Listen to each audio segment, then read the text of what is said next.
The future can feel really strange sometimes, almost as if we've seen parts of it before they happen. Not because anyone truly knows what is coming, but because certain ideas seem to enter our minds quietly without us realizing it. It can feel like these thoughts were planted long ago, slowly becoming familiar over time. Years ago, before these topics appeared constantly in the news, before the technology was fully developed, and before people openly talked about these possibilities, similar ideas appeared in a cartoon called The Simpsons. At the time, it was treated as nothing more than entertainment. A funny show meant to make people laugh, relax, and not think too deeply.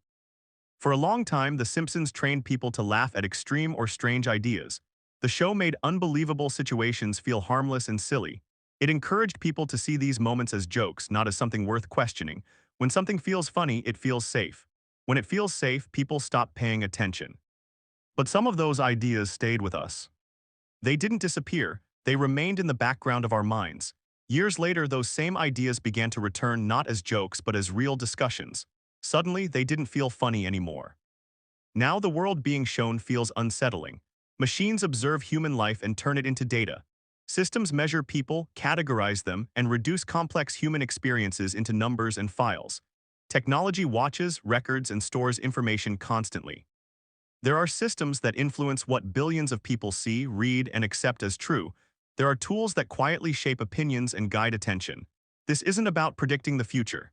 It's about how ideas become normal over time. When people accept ideas early, they rarely resist them later. The machines still reduce life to data. Digital systems still shape perception. Powerful platforms influence what feels real and what feels important. These ideas didn't appear suddenly. They were introduced slowly, piece by piece. That's why watching these episodes today doesn't feel nostalgic. It feels serious. It feels like a reminder to stay awake. Not because the future is fixed, but because influence is real.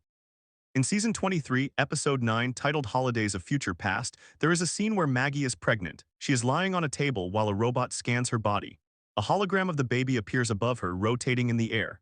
The machine analyzes everything and presents information instantly. While the scan continues, the robot casually offers to play a game with Maggie. When this episode aired in 2011, it felt exaggerated and unrealistic. It looked like pure science fiction.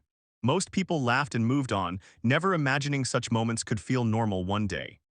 Now it is 2025. Today, medical technology can scan unborn babies in detailed digital form. AI systems assist doctors in diagnosing conditions. Computers analyze medical data and often reach accurate conclusions.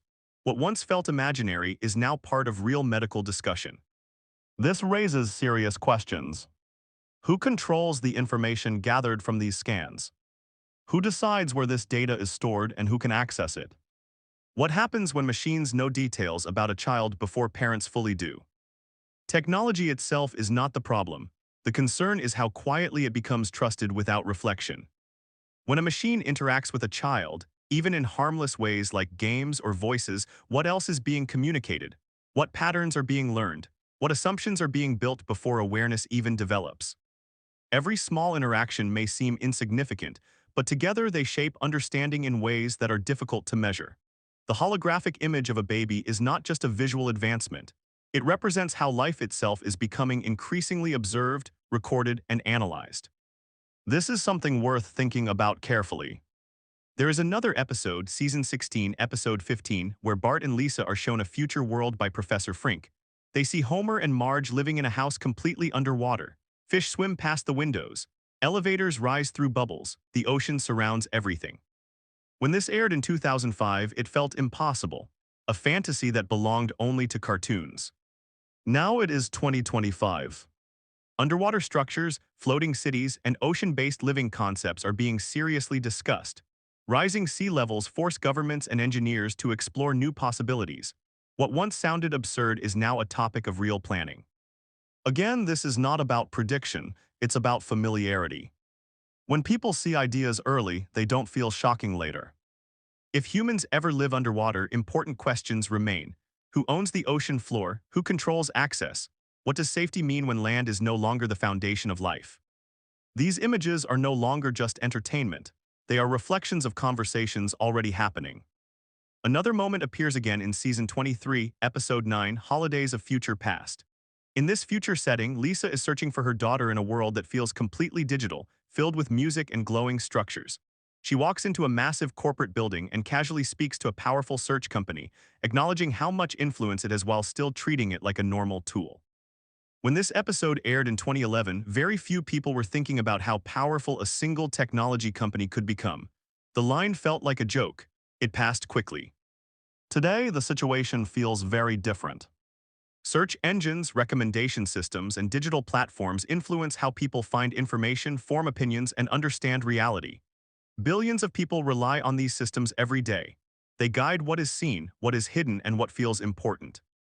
This power did not arrive suddenly, it grew quietly. When information flows through a few centralized systems, questions naturally arise. Who controls what is shown? Who decides what is promoted or ignored? How much influence does convenience have over independent thought? This is not about accusing one company or naming a single villain. It is about recognizing how much trust has been placed into systems that most people do not fully understand. When tools become essential, they stop being questioned. The scene inside the digital headquarters no longer feels humorous. It feels symbolic, a reminder of how easily influence can blend into daily life without resistance. There is also an older episode, Season 15, Episode 1, where Professor Frink invents a device that can erase the last 24 hours of memory using a flash of light. He uses it to remove embarrassing moments, unwanted experiences, and things he prefers not to remember. The idea is played for laughs. When this aired in 2003, it felt absurd, a cartoon exaggeration meant only for comedy. Today, real scientific research explores ways to influence memory. Some studies focus on helping trauma victims by reducing painful memories. Others explore how memory works at a neurological level. While intentions may vary, the concept itself raises serious ethical concerns. Memory shapes identity. Forgetting does not erase truth. Even if humans forget events, reality remains unchanged. Technology that can influence memory must be approached with extreme caution. Removing pain is not the same as removing responsibility. Altering recollection should never mean altering accountability. The idea of erasing memory may sound convenient, but it carries deep consequences. If people can forget easily, what protects truth? If memories can be edited, what protects history? These questions deserve careful thought. A cartoon that many people once watched without thinking deeply now feels very different when seen again. What was once treated as simple entertainment now feels like a collection of ideas placed in plain sight, not to predict events, but to shape how people respond to them when they arrive. Doctors assisted by machines, homes built in extreme environments, digital systems that influence thought, tools that can affect memory. None of these ideas appeared suddenly in the real world. They were discussed, imagined, and repeated long before they became serious topics. This does not mean the future was written inside a cartoon. It means that ideas gain power when people become comfortable with them. The danger is not technology itself, the danger is passivity. When people stop questioning what they see, influence becomes invisible. When influence becomes invisible, it becomes effective. This is how societies change quietly, not through force but through familiarity. We often assume progress only brings improvement, but every new capability also carries responsibility. Without ethical boundaries, tools meant to help can slowly take control. The world people recognize today can feel fragile, not because it is weak, but because it is deeply connected. When systems control information, memory, and access, even small changes can have wide effects. This is not meant to create fear. Fear clouds judgment, awareness sharpens it. Nothing here suggests certainty, nothing is guaranteed. Outcomes depend on choices, individual and collective. The question is not what technology can do, but what people allow it to do. A cartoon once made people laugh. It also made people comfortable. It showed doctors who were machines, homes beneath the ocean, companies that existed mostly in digital space, and tools that could remove memories. At the time, it all felt harmless, funny, impossible. But ideas do not need to be true to be influential. They only need to be familiar. The show didn't tell people what would happen. It showed them what could happen over and over again until it felt normal. When something feels normal, it stops being questioned. That is what makes this unsettling. Not because events are guaranteed, but because attention is fading. It feels like a signal hidden in plain sight. Not a message about destiny, but a reflection of how easily minds can be guided when entertainment lowers defenses. Music plays, colors distract, the moment passes, and something important is missed. The secrets aren't in the future, they are in the patterns. The question is not whether things will get worse. The question is whether people will notice what is changing while it is still happening. If you are still watching this, it means you are paying attention. That matters. Share this with someone who still thinks it is just a cartoon.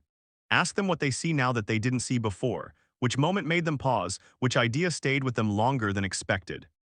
Truth does not disappear just because it is ignored. Stay aware, stay thoughtful, guard what you accept without question. And until next time, keep your mind awake.